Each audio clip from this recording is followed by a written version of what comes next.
Hey everyone, I'm Brendan McKeon, and today we're hanging out in my neighborhood here in Costa Rica, and we have a super special treat for you today. My neighbor Francis Mora has invited us over for a farm tour, and just to give you a little bit of history, we've been working with Francis for the last 6 years, and we met him very shortly after moving here to Costa Rica. And Francis is a real deal permaculturist, and you know the awesome part is he's never really studied permaculture specifically. He's been teaching organic agriculture in Costa Rica and in Central America for nearly 20 years.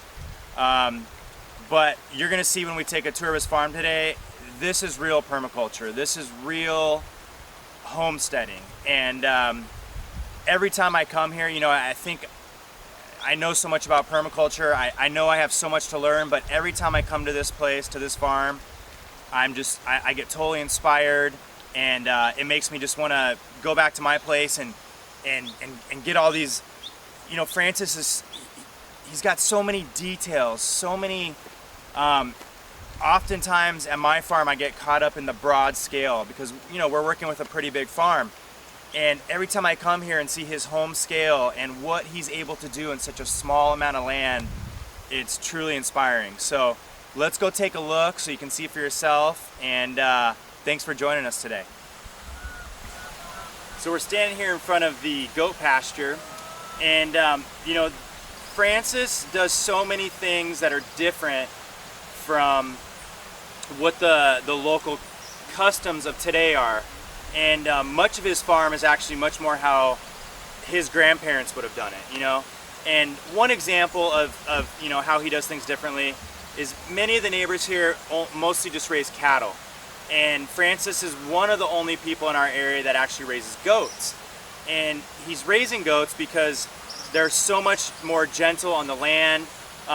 He can raise and produce a lot more milk for the amount of land that he has, and they utilize the goat milk for so many things. You know, they make their cheese, they make butter, they make yogurt, they bake with it. They do so many different things with their goat products.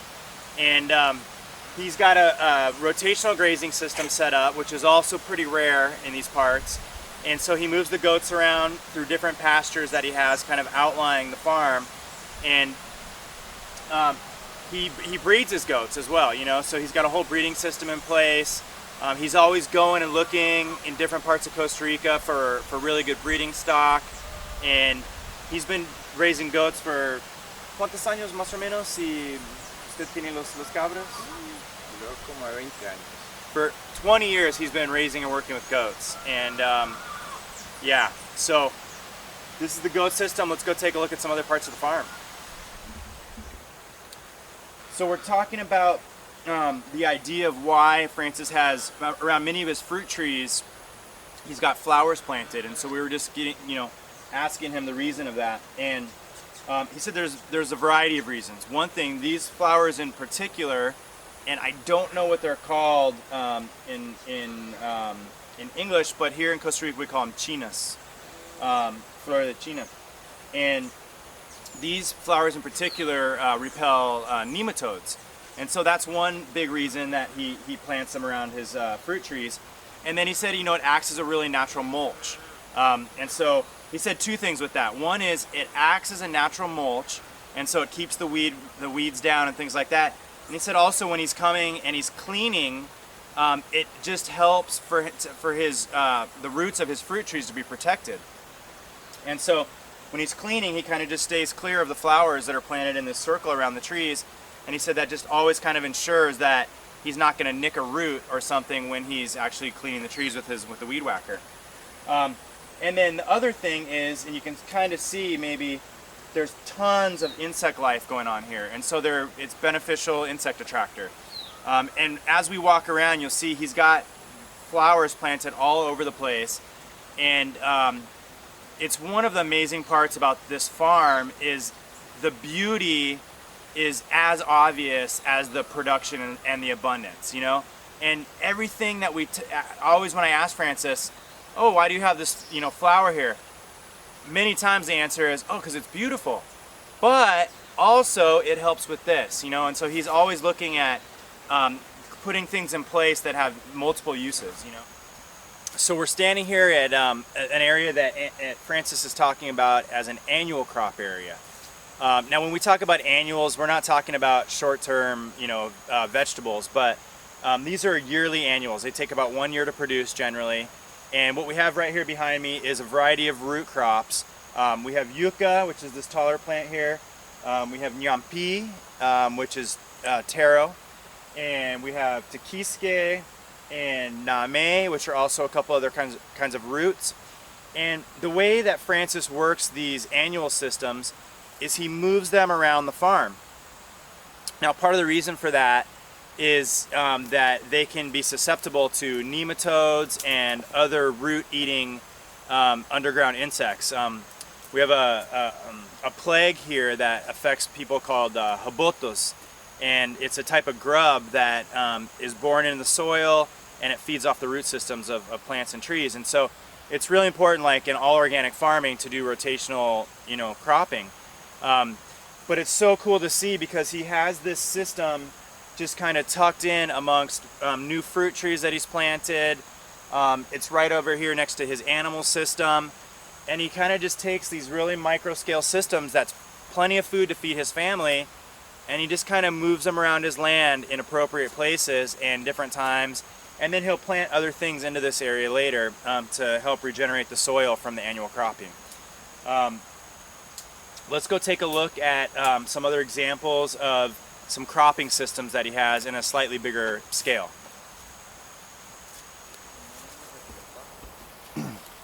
So we're standing here looking at a cool little interaction between a couple different plants. This is a sequoia fruit. It's in the Annona family. And right here above it, there's some flowers, and it looks like those flowers would be grown right out of the sequoia tree, but actually they're from the yucca plant that's grown right next to it. And it's so cool as you walk around this farm. Francis is so aware of the relationships that are happening between all these plants. And things are always just kind of merging and growing together. And every time I come here, the merging and the changing is a little bit different. He's just constantly moving things around, constantly placing this over here, this over there. And it's so cool to see all the interrelationships that are happening everywhere on the farmscape here. This is a nice, mature sancoya. Correcto. Muy madura. Una fruta muy rico.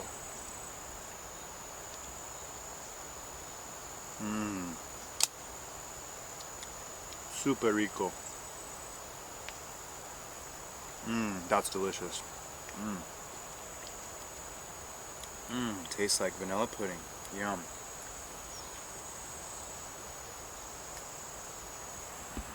So amazing. We just walked to the other side of the same sancoya tree, and there's a whole nother interaction happening here.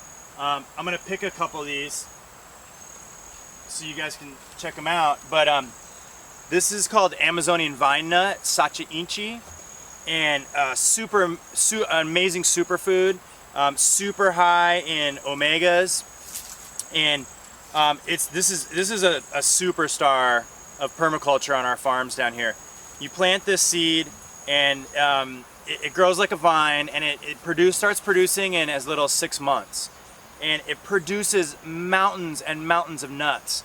And they're amazing. You gotta roast them. You can't really eat them raw because of some kind of tannin that it has in the seed. But really, I just wanted to show you.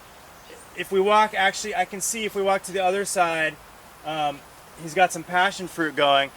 It's just to show you how this permaculture systems are working here. We got one fruit tree, and it just has 3 other interactions, food-producing interactions happening within it, and they're all thriving. It's just totally incredible. It's so awesome because Francis is just so passionate about farming and so passionate about nature, and he's always pointing out to me, it's the thing I'm continuously amazed by when I'm visiting him. He's always pointing out the really tiny intricacies and the details of everything. So right now I was just showing you, hey, look how amazing his soil is. And he was over here digging below this yucca plant. And he's like, hey, come here, check out all these worms, you know? And it's just incredible. He's just so tuned in to all the processes that are happening above and below the soil, and you can really see it in how his farm, how his land is, how his home is, and how his life is. You know, he's one of the most incredible humans I've met, as well as an amazing farmer. So I just wanted to show you guys like this example of these deeper, you know, we always talk about permaculture and the many layers of permaculture and all the different things that we need to look at. And this is such a great example, you know, of looking at things quote unquote below the surface, you know, and paying attention to what's really going on above and below your soil. And you know, we have to be scientists to be good permaculturists, and we need to always be investigating what's happening. And you know, Francis is really a shining example of that. So Francis was just talking about pruning his fruit trees to keep them small. He was basically saying that the process that he does is, instead of waiting a long time and then coming and making huge cuts, he was just talking about taking little tiny tips off. So he'll just come and just take a little tiny tip off the tree, you know, something like that, and just pinch it off. And by doing that, he, you know, by pruning the tip off, then it starts to branch out more. And he's basically just coming, looking at the tree, and training it in the ways, in the different directions that he wants it to go. And it's, you know, another important factor in permaculture is that things are little by little, and we want to do things regularly, you know. This is where we work with our zonation. The things that we have to do on a more regular basis, we want to put closer to our house. The things that we don't have to adjust very often or have to take care of very often, then we can put those farther away from our house. But just a really cool example, this is a Cacao tree, and it's a leguminous nitrogen fixer, and it also produces this really amazing big pod that has these carob tasting type of seeds in them with this kind of slimy carob. And the doctors down here, it's actually so cool in Costa Rica, the Western medical doctors often prescribe to locals local remedies, and this is one of the remedies that they prescribe, Cacao, and it's for anemia. It's to help with blood sugar. And really beautiful tree. Let's keep walking around and seeing else what we can find.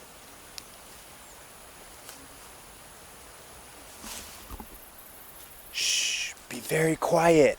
We don't want to bother this little guy, but check it out. We were looking at this Cacao tree, and we found an awesome example of a symbiotic relationship between plant and animal. Check this little froggy out. He's just hanging out right here, enjoying his day. So this is a guinea. It's not exactly banana and it's not exactly plantain, but it's obviously in the same family. And just wanted to show you this example. It's so cool.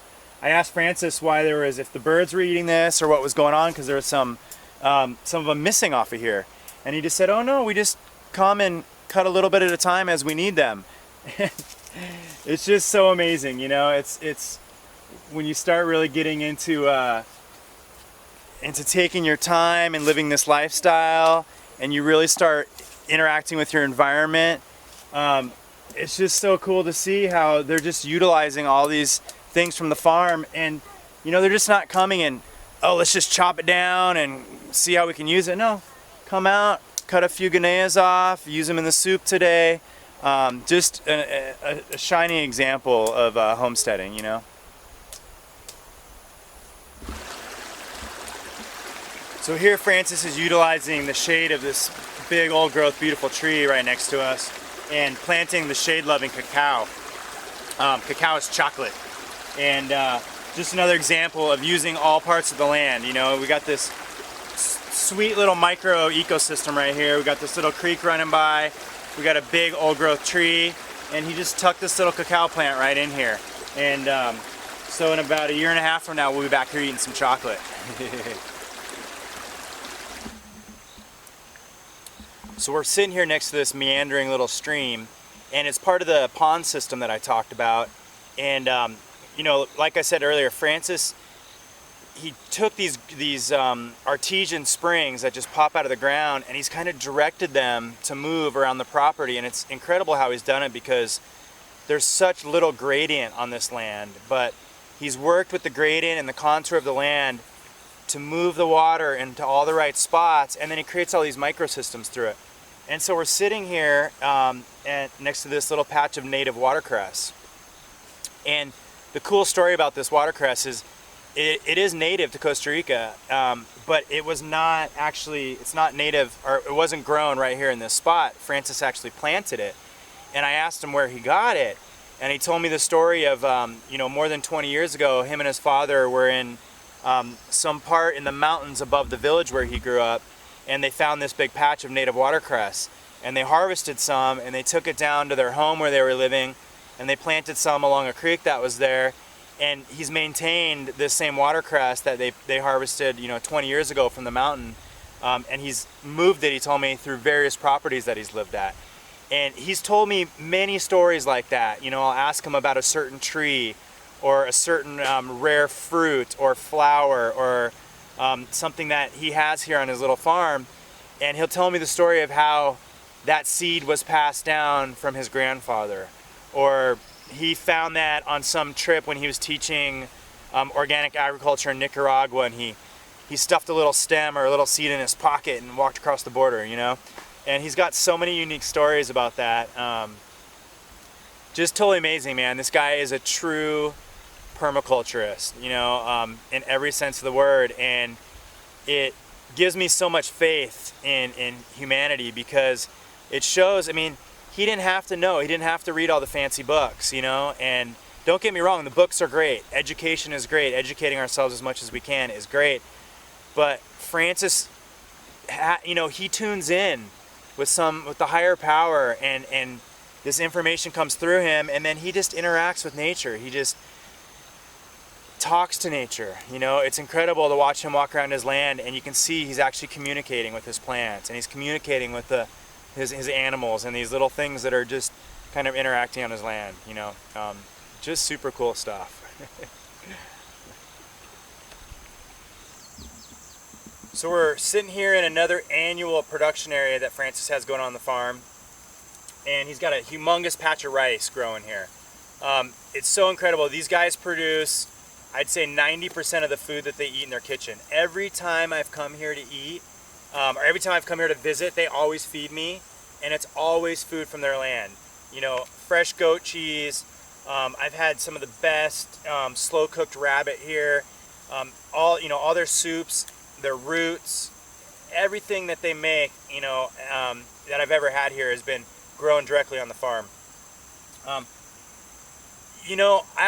talk about this a lot. It's really cool to see people still maintaining the old ways, because with commercial farming and commercial chemical production happening so much now over the last 20 years, really, it's taken over here in Costa Rica, you don't see a lot of people producing their own food still.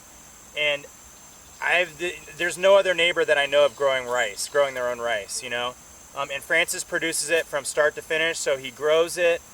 We're going to go take a look at the machine he uses to take the shell off. He just showed us he's got a really basic setup over here, this kind of table that has slats on it, and they just set that up with a plastic under it, and they harvest these, they cut them, and they go over there and they just beat the rice, and the rice falls through, they collect in the plastic, then they dry it, and then they run it through the machine. So we're going to go and show you how that works. But again, just an incredible example, and he's explained to us how he rotationally moves the crops around like everything else in the land. So this rice crop next year will be in a different part of the land. And he's really a master for looking far into the future over, I'm guessing he's thinking 5-10 years out always, as to how he's going to move things around his land, and how he can, all the food that he produces for his family, how that's going to work in a cycle of over, say, 10 years. And this is really what we want to do when we're really wanting to live a permaculture lifestyle, a homestead lifestyle. We really have to think long term. Ideally, we're thinking about 100 years out, but obviously, in the short term, we want to be thinking 5-10 years out, and how our systems are going to function over the next 5-10 years. So let's take a walk now, and we're gonna go back to the house and check out how what the rice looks like when it's drying, and then we're gonna run it through the machine to show you how that works.